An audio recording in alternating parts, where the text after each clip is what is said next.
Hello, everybody. Welcome back to 3 Questions, 3 Answers, the new podcast series of 3 Against 3 League Cologne. As you can hear today, we're going to do a very international podcast. That's why I speak English, although my English is okay, but it could be better in a way. Today, we have a very international guest. It's David Baird from Scotland. David is academy coach of the Scottish club Heart of Midlothian, and he's doing a lot of work for Scottish FA, for instance, coach education. So hi David. Nice to meet you and nice to have you here. And we're very happy that you take the time to answer our 3 questions. So let's start directly. David, you're a very experienced football coach in Scotland. What do you think about small-sided games like 3 against 3 and 4 against 4? Do you see any advantage? Thank you for letting me discuss this today, because it is a topic that I am very passionate about, because I think the majority of the work I do as a coach and as a coach educator is trying to explain what I believe are the advantages of small-sided games. It's something that I really do believe in, that perhaps the best way to learn to play football is to play football. And I'm a big fan of small-sided games because there's more touches, there's more decisions that can be made. I think you can adapt the environments to work on different things. I think you can make it harder if you want to challenge the players, and if you maybe want to help the players, you can make it a little bit easier, because I think, especially with younger players, positive reinforcement is really, really important to develop that initial interest in football. I think a lot of young people, they get interested in anything because they feel they're good at it, and it's a safe, secure and fun place to be. So if we can make small-sided games where there's a lot of goals, a lot of good defending, a lot of good passing and moving, then that is a fun environment for players to come back. And then over the years, we can maybe adapt these environments to make them a little bit more challenging. Small-sided games is something I think has a lot of advantages. I think my opinion in recent years is I don't think there's any disadvantages to small-sided games, which I think is important. I used to believe there was disadvantages in regards to if you play 3v3 or 4v4, maybe there will be a player that won't get a lot of touches. Maybe there will be a player that has the ball all of the time. But what I have found, that the more I deliver small-sided games and the more I get feedback from the players who play the small-sided games, I think the more I've started to adapt those environments to make sure that players get all the touches and they get more decision making, and you help players who are maybe not getting involved, and you challenge players who are maybe finding games too easy. For example, I think some coaches would say there's an argument or a debate around small-sided games maybe don't provide enough touches for every player to have a ball. A debate that I maybe used to agree with. But as I'll maybe demonstrate later, I have started to adapt my small-sided games so there's actually technical practice within them. Something that may be hard to explain, but I can demonstrate a little bit later on. And I have found a lot of benefit from doing this, because some children come because they really enjoy playing the game, and some of them come because they really enjoy the fun adaptations that you can add to small-sided games. I think there are a lot of advantages. I don't think it's just in football that the best way to learn something is by doing something. So I often use the example, we learn to ride a bike by riding a bike. We learn to drive a car by driving a car. So I think a great way to learn football is to play football. And I think that is the best environment for particularly young players is to play the game. Yeah, great. That's exactly the experience we're making here. Question number 2, how do you use small-sided games in your training sessions? Is it important for your coach education, for instance? Yes, I will show soon an example of how me and some of my fellow coaches use small-sided games, and hopefully your viewers and your listeners can take some ideas. In regards to coach education, I think it is very, very important.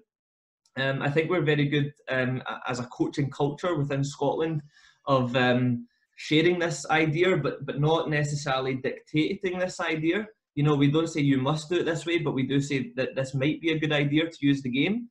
And particularly when you first start coaching, I often say that when you first start coaching, maybe the game of football is a better coach than you are. You know, the more experience you get, you know, maybe you learn new ways and new things and develop your own philosophies and ideas.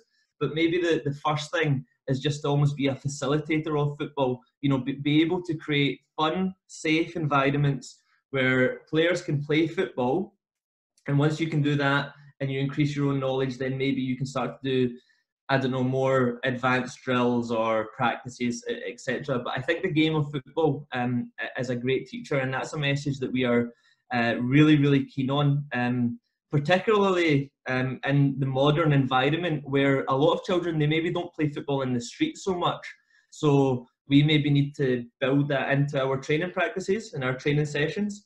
There will be a lot of children who, you know, of course they want to get better and maybe play professionally.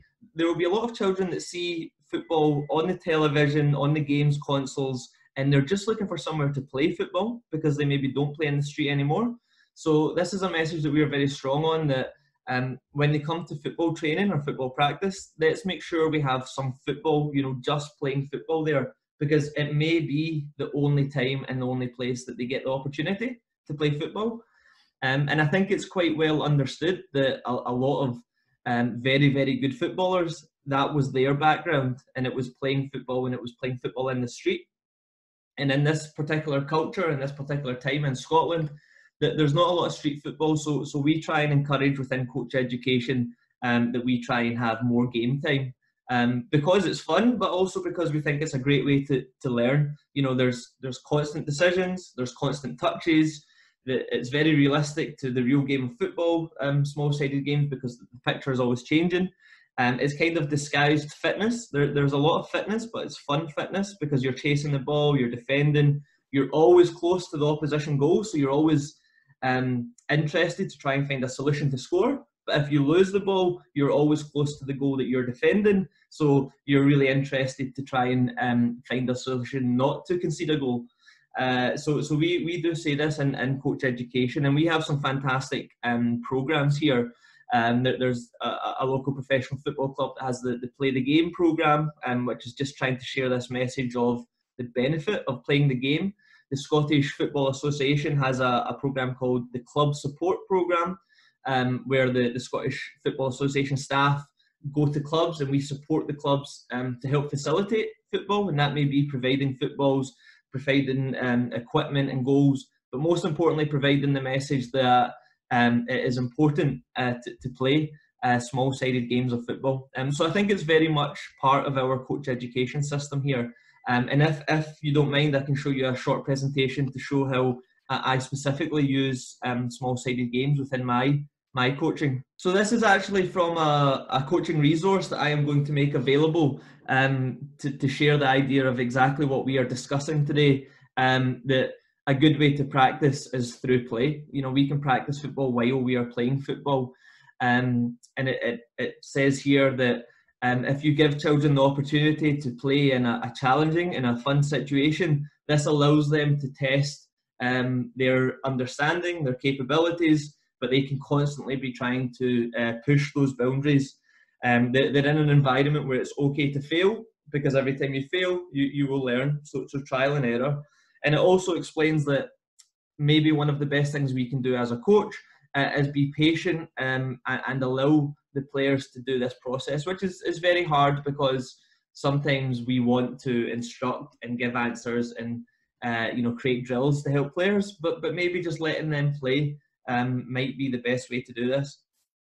So my belief for small-sided games and practice would be, can we try and bring the instruction down so we don't give players answers, we leave them with problems and see if they can solve these problems, because we want we want players to learn, and they do not learn if we give them the answer, because there's no fun and there's no engaging of the brain.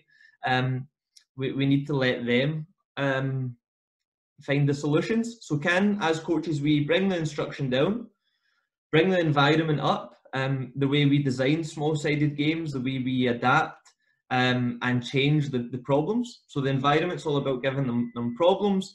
And then when they are trying to solve the problems, maybe we will recognize that they need some feedback when they are playing. Now, that may be the coach giving some feedback, or what I think works very, very well, can we let the players give their own feedback? So if they lose the ball, or if they lose a goal, or if they miss a goal, we can maybe ask, that was good, but what can you do next time? And then they can coach themselves. I find in my experience that is a very strong method of coaching. But also, if they say something that's maybe not going to benefit them, we can gauge their understanding and then use our coaching knowledge and experience to try and guide them towards what might bring them more success. So I have a short video that shows some of the small-sided games that I use, the type of small-sided games I use when I am coaching. So if I just pause this video just to explain what is going on here. Small-sided games, 3v3, 4v4, 5v5, 2 goals, 4 goals, goalkeepers, no goalkeepers, whatever the game is. I play a lot of small-sided games, but I always have something fun on the side here. So the game here is, if you score a goal, you can come and look under one of these cones, and underneath one of these cones is a coin or something, and that is how you win the game. The first team to find the kind of hidden treasure under here wins the game. And this means that some players have fun because they like to play football. Some players have fun because they think the games that we do on the side of the pitch are very good fun. Now, this motivates players to try and score goals, of course, but I will also encourage positive play or positive behaviors. So I can set the tasks differently for every individual player. So if I have a player who maybe doesn't touch the ball a lot, and I say to them, if you touch the ball 3 times, you can come and look for the coin, then that will motivate them. If I have a player who I think maybe needs to dribble a little bit more, when they dribble, I can say, well done, come and look underneath the cone. And that's something they find really good fun, because essentially you are praising them trying something new or trying to get involved in the game. And what the players find fun as a progression to this game is, if the coin is not underneath the cone, they can just throw the cone away. So the excitement builds as the cones start to disappear, because they know if they do something positive, they now have a very good chance to find the hidden treasure and win for their team. So this is how I use small-sided games. We play games, but we run fun things at the side of the game. So I just want to show some examples, because what we run at the side, that might be where we get our technical practice. So for example, this one is a shooting practice. So it's just a game of football. It's 4v4, but if you score, you can now try and score for a bonus point on the side of the pitch. It also keeps the goalkeeper involved and allows the goalkeeper to work on their passing and their distribution.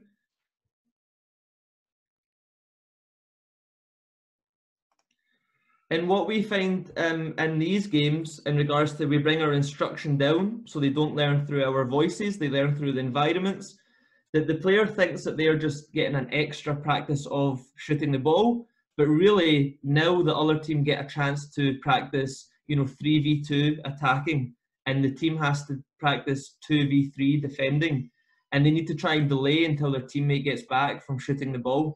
So there's a lot of kind of hidden learning in there, and hidden problems that they maybe don't even recognize or realize that they are trying to solve. So this is another example. I think this is just a picture, but it just explains that there's loads of teams playing 3v3, and they have their own little scoreboard. So there's a lot of bibs here, and when your team scores, you take a bib and you put it in your scoreboard, and whoever has the highest score wins. And what the players find really, really fun is the progression is, when all the bibs are gone from here, you can start to steal from other teams' scoreboard. So you can start to recognise that one team has a lot of goals, so you're very motivated to score quickly, and then you can take some goals away from that team. And it's just about small-sided games with really fun adaptations that allows players, without recognising, to be working on 3v2s, 2v3s, 1v1s, etc., etc. But the players believe they are just playing a fun game of football. I think I have one more. Just a game of football, 3v3, but the coach for this team is kind of like traffic lights. They will hold up a cone that will show what goal they're allowed to score in, and same for this team. So players, they think they're playing a fun game, but maybe you want to work them on possession, so you don't lift up any cones. And at this moment in the game, the problem is that they can't score and they need to keep possession. But importantly, they need to be scanning. You know, what goals do we need to look to attack? What goals do we need to look to defend when we lose the ball? And this picture, just like a real game of football, this picture will change all the time. So they need to be playing with their head up and scanning. I'll let the animation play. So I hope this gives a good understanding of some of the ideas that I use for small-sided games. But the important thing is, these are just some ideas, but we're always playing small-sided games. And some of the best ideas that I deliver, they came up with the players. We let the players come up with the small fun thing on the side. So now they are, you know, very, very motivated to play the game, and they're very, very motivated for the practice, because they actually came up with the idea. And some of them work and some of them don't, but the kids enjoy being involved in the planning of the session. And I think the exercises that work the best are the ones that involve the ball. So it might just be, you know, beat the goalie practice, or crossbar challenge, or, you know, dribbling in and out of cones, or keepy uppy. But we have a small-sided game of football and then some technical practice on the side. And this is part of a resource that I'm going to send very soon on social media, and to any coach who's interested, with a lot of these games that have, with my ideas and other coaches' ideas as well. So, for example, we play games where when you score, you need to come and you do, you know, 5 touches of the ball and come back. So you get the technical repetition, but you also get the game of football. So I hope that answers the question on how I use small-sided games of football, and how often I use small-sided games of football. I think they are the best way to teach young players the game. Yeah, it really did answer the question, and it's very amazing how intensively you use small-sided games to improve players and to have them to let them have a lot of fun playing football. Yeah. So let's come to the third and last questions. What kind of games do Scottish children play at weekends normally? And is there any idea of Scottish FA to let them play in small-sided games so far? Yeah, it's a very big drive at the moment from the Scottish Football Association, and I think it has been a big drive for probably a couple of years now, maybe longer. The hashtag from the Scottish FA at the moment is "Let Them Play," and it's a lot of what we've already discussed about letting them play football. And it also has that meaning of, you know, if you have a player in your local community who wants to play football, you know, let's let them play football. It shouldn't be about, you know, being good enough, or being tall enough, or being strong enough, or having enough playing experience. You know, we want to let everybody have the benefits of football, because it's not just about football, it's about socialising with other kids and building confidence and making friends. So the Scottish FA use the hashtag "Let Them Play," and that's also, you know, they share some great things, some great resources on social media and on their website. And anybody who comes on a coaching course, they get a resource to say the benefits of just letting them play football. It's also built into our kind of player pathway. So at the younger age groups, when they first start playing, the Scottish FA, they run the leagues of 4v4 as the first experience. It's 4v4 small-sided games of football, and they're all ran at like a central venue. So, you know, one local community pitch or community stadium, and all the 4v4 teams within a certain radius, you know, come together and they just play, I think it's like 8 or 10 minute games maybe. They play 4v4, then they blow the whistle and they just go onto a different pitch and they play 4v4, and they can have a water break and a rest in between. So they play lots of different 4v4 games. And it means if you're doing really good and scoring a lot of goals, maybe in 5 minutes you'll get challenged against another team. If you're having a lot of goals scored against you, the games are short, so maybe you'll get a closer game in the next game, because it's not really about scoreline, it's about just letting them play. We don't record the score. Also within that environment, we have 4v4 games, but we also have you know, different adaptations. So a 4v4 game where instead of a goal, they maybe need to dribble across the end zone, for example. Or instead of 2 goals, there's actually 3 goals that they can score into. So when we blow the whistle, they rotate and play different children, but they also play slightly different games. They get an exposure of 3 or 4 different games, which in my experience, I think it is fantastic, and it's something I get jealous of because it was not my experience when I was younger, that they come together and they just play football. And what is fantastic as well is, you know, they call it 9 years and younger, but if you have a 10-year-old who has never played football before, we expect them to start under 9 football. You know, we're not strict about the exact age of the player. It's about what is best for the player. You know, should they play 4v4 because they're new to the game, or should they play 5v5, which is next when they start to get to under 10 and under 11?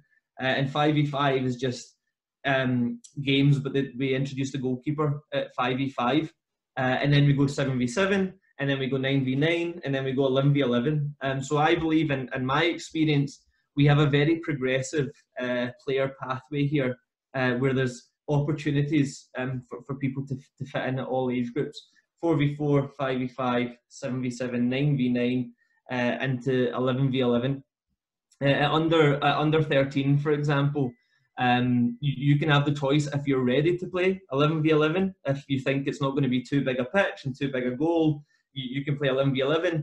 If you're in a transition period between 7 and 11v11 and you only have a couple of extra players and your players need a little bit more small-sided experience, you can play 9v9. So in my experience of the Scottish football pathway, I think it's very good at providing these games. You know, there's a lot of leagues that we support and local opportunity for kids to come and play.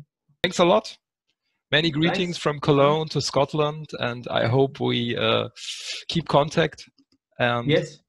talk about small-sided games and the future that will come. I hope this gives you an idea of how passionate I am about small-sided games. It really did. It really did. So thanks a lot and see you soon. Yeah, thank you, Thomas. Speak to you soon. Thank you.